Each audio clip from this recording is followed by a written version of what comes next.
नोसेल में short term target क्या होगा? 165 की बाइंग प्राइस है।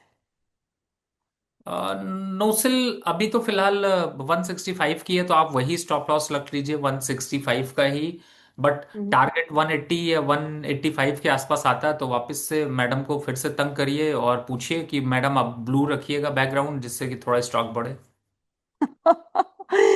जी, आपने तो ब्लू रखा हुआ है रवि सर। तो मुझे क्या ब्लू, आपने तो पहना भी ब्लू है।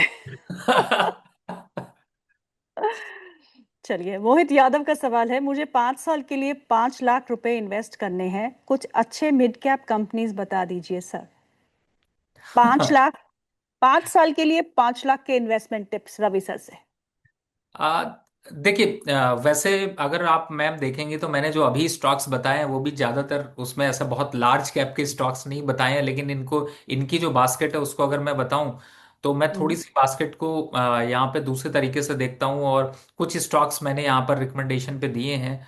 और हम्म। मिड कैप के हिसाब से अगर देखें और लार्ज कैप को कंबाइन करें तो पहला जो स्टॉक है वो है मेरा टाटा इन्वेस्टमेंट, जिसको कि यहाँ पर आप बाय के लिए रख सकते हैं। दूसरा है सोना कॉम्स, आप प्लीज नोट कर लीजिए।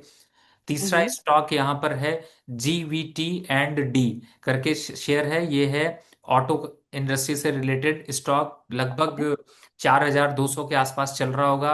अपसाइड हम्म। टारगेट 4700 का है। और अगर 2-3 साल के हिसाब से देखते हैं तो बहुत अच्छा स्टॉक है, यहाँ पर आपके लेने के लिए बनता है।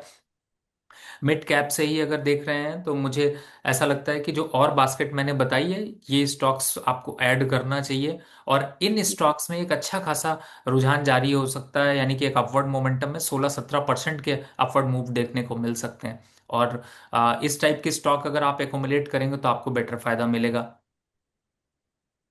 सोनाकॉम सेकंड स्टॉक था ना आपका? सोनाकॉम जी टाटा सोनाकॉम। इन्वेस्टमेंट जी। जी सोनाकॉम सेकंड स्टॉक मेरा। चलिए, 3 स्टॉक तो आपको मिल गए और बाकी लिस्ट तो थी, उसमें से 2 स्टॉक्स और करिएगा। तो ये जो 5 लाख रुपए हैं 5 साल के लिए लगाएंगे तो कितने रिटर्न्स एक्सपेक्ट करने चाहिए रवि सर?